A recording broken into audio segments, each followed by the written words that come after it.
You know what book I loved in high school? Fahrenheit 451. It was so fire to me. Pun only partially intended. I just remember inhaling it in the 9th grade. I was like, this dystopian book about burning banned books just seems so far from my reality, and I just couldn't get enough of that. But it turns out, it was a lot closer than I thought. What up, world? Miles Best here, journalist, host of Above the Noise, and we all know books can be powerful. They can create whole fantasy worlds, or they can make us feel seen in this one. And they can help us get through some tough times, like the awkwardness of puberty or your first heartbreak. But a lot of books, especially those that feature LGBTQ youth or talk about the impact of racism, are getting banned. Parents and politicians argue it's to protect their kids from content that they think is too mature or even harmful. But what if you are LGBTQ or a person of color and these books reflect your lived experiences? So, what's more dangerous then? The books themselves or banning them? As it stands today, a bunch of states have introduced efforts to ban books. An Oklahoma state senator filed a bill to ban books that deal with really any aspect of sexuality. All a parent has to do is just write to the superintendent to request the book be removed, and if the employee who's supposed to get rid of the book doesn't, they can get fired. And in Texas, State Representative Matt Krause put over 800 books on a watch list. And while the majority of them also deal with race and LGBTQ issues, there are also a lot of books out there that deal with students' legal rights. I mean, who considers it dangerous for young people to know their rights? And what are they so afraid of? I mean, is it even ethical to deny students access to this information in the first place? And it's not just politicians. Book bans are often organized by local chapters of conservative parents groups like Moms for Liberty and No Left Turn in Education. Now, they argue that what students read about sexuality and race should be up to the parents. It's their right to choose how they raise their kids. But if you go to No Left Turn in Education's website and just look at some of the books that are being banned on there, it's really quite remarkable to see. There's the critical race theory section, which deals with, as you can imagine, race. There's the anti-policing section, so any book about teaching kids about police in America. And then there's a comprehensive sexual education section, so anything that teaches you about gender identity or sexual identity or anything like that is pretty much on this list. And it's just a bunch of books. I can just scroll for days. Look. A new American Library Association report says that there were more than 330 book challenges in the fall of 2021. That's more than double the report from 2020. Now, book challenges are basically when citizens, usually parents, request that a book be banned from libraries and schools. And trying to ban books because people don't agree with them is as old as books themselves. In the US, Harriet Beecher Stowe's Uncle Tom's Cabin is probably the best known example. It tells the story of Uncle Tom, a nice enslaved man who, while being transported to New Orleans, saves a little girl named Ava's life. Ava's dad buys Tom. Then a bunch of book happens, and then spoiler alert, Ava gets sick and her dying wish is for her dad to free all of his slaves. Now the dad is killed before that can happen, and Tom's new owner is this brutal evil man who eventually kills Tom. The book shows the horrors of slavery, so it's no surprise pro-slavery people were against the book and called it pro-abolitionist propaganda. Some historians point to it as one of the most influential books banned in the United States. This was a controversial book, y'all. In the South, people even intimidated bookstore owners into not selling the books. And Stowe herself received many threatening letters from Southerners. One included the severed ear of someone enslaved. Oh my gosh, could you imagine? What? And some historians think that the book was a catalyst for the Civil War. Yes, a book helped start an entire war. Just think about that for a second.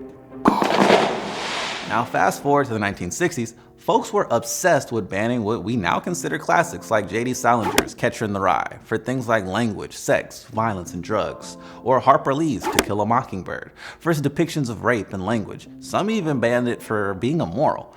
And even Maya Angelou's I Know Why the Caged Bird Sings, which was banned for rape and molestation, but also for being anti-white. Now, I'm not saying books are scary, but there sure has been a long history of people being afraid of how powerful they can be. A lot of these banned books are popular YA novels. YA stands for young adult.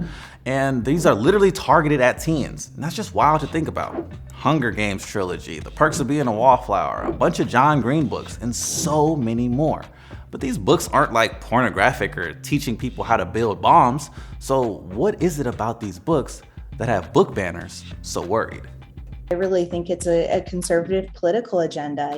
We've seen that happening over the past few years of what happens if we start to give voices of people that have been marginalized. What happens if we start talking directly around police brutality, or what happens if we start questioning, this gender binary. Meet Nicole Cardoza. She's a writer, the founder of the Anti-Racist Daily, and she recently started a Banned Books book club. It's a natural extension, I think, of a lot of fears and hesitations that some people in America feel. And that stuff can directly or indirectly lead to whether it's administrators or parents or other stakeholders in the schools to say, ooh, if we're having this conversation over here in terms of legislation, maybe this book shouldn't be on shelves either, because for whatever reason, I believe, or I've been told, that this is a controversial subject. Some of these riled up parents are a part of orgs like Moms for Liberty, and they understand how powerful a tool parents' rights are.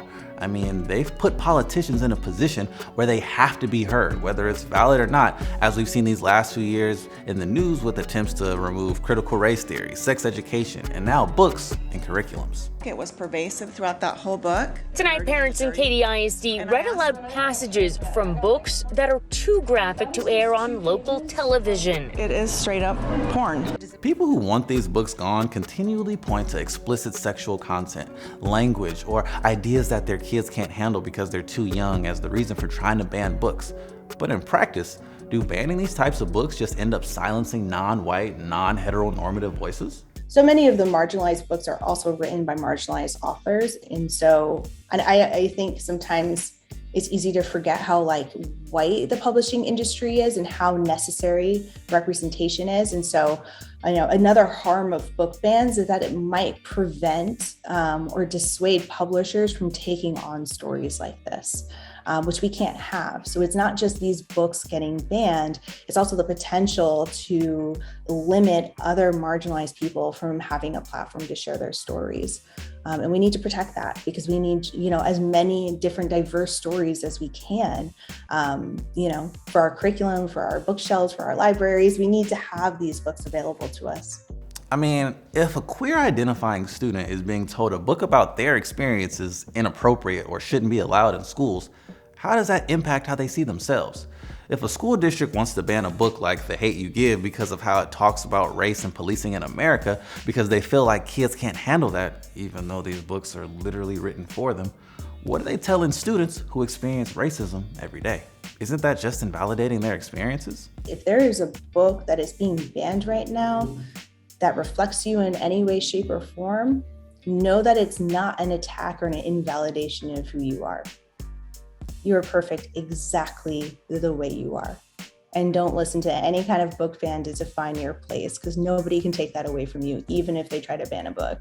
Okay, so we've talked a bunch about banning books, but there are a lot of folks out there fighting against it. There's even the annual Banned Books Week, a whole campaign promoted by the American Library Association and Amnesty International that raises awareness and celebrates the freedom to read that draws attention to banned and challenged books. On the ground, there are also organizations like PEN America and NCAC that have been working with local activists, educators, and families around the country, helping them prepare for meetings, to draft letters, and to mobilize opposition.